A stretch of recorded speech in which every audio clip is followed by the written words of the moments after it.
Hey guys, as a topic we are also bringing up in our Resident Evil 9 theories, we would love to be talking about the BSAA cloning Chris Redfield.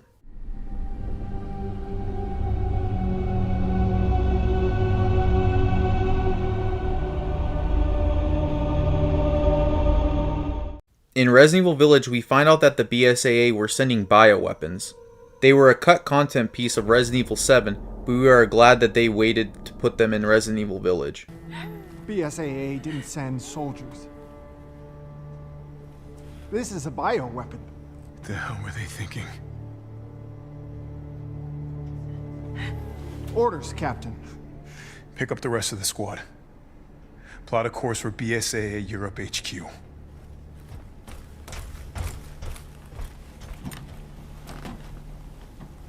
Someone's gotta pay. These bioweapons show a big resemblance to Chris Redfield. As far as cloning goes, we have seen a fair share of it in the Resident Evil universe. Leon in Resident Evil Gaiden, Ada in Resident Evil 6, and so on and so forth. It wouldn't be far-fetched to start cloning Chris. In Resident Evil 7 Biohazard, Chris is sent to help Blue Umbrella. For his known hatred of Umbrella, respectfully so, he still got sent to go. They state Chris is basically a human monster. Chris has always been the brute force. To add on top, he is one of the original founding 11 of the BSAA. With even Jill sacrificing herself, and her amazing speech in Resident Evil 5, she has no doubt that Chris is the most important person when it comes to fighting bioterrorism. Listen, I'm gonna be alright. You do need to stop him. We can't just leave you here. You have to. This is your only chance. If Wesker succeeds, Uroboros will be spread across the globe. Millions will die. Well, yeah, but... I'm alright. You need to stop him. Chris, you're the only one who can. Before it's too late. Don't you trust your partner?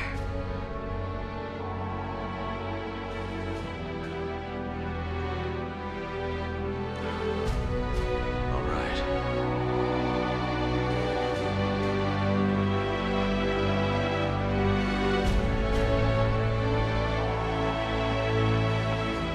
Take care of him.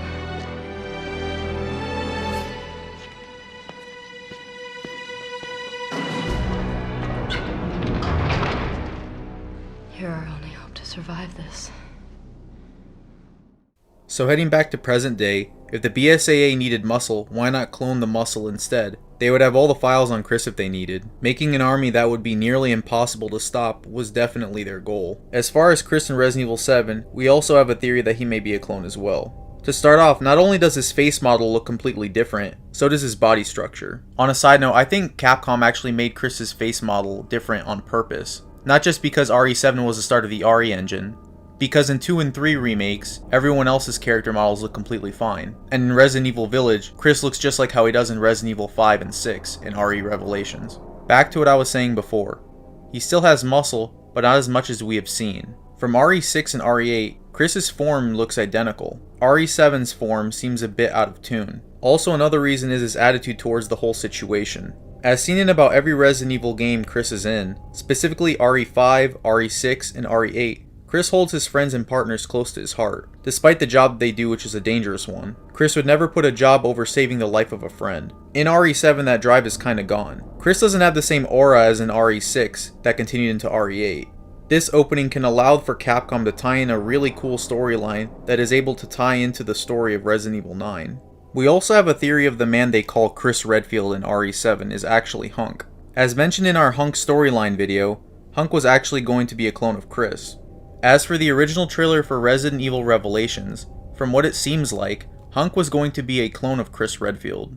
Capcom could easily tie in a ploy of Hunk being the man in Resident Evil 7, causing problems for Chris in the future. It would explain Chris's weird aura as Hunk puts the mission first, as he said in the past. If Jill were to be in Resident Evil 9, we could see a similar plot line to that of the original Resident Evil Revelations. We still have some more ideas and theories made for Resident Evil 9 in the future. And that concludes what we can speculate about the clones of Chris so far. And if you like this video, like it, comment down below what you thought, and with that being said, have a good day.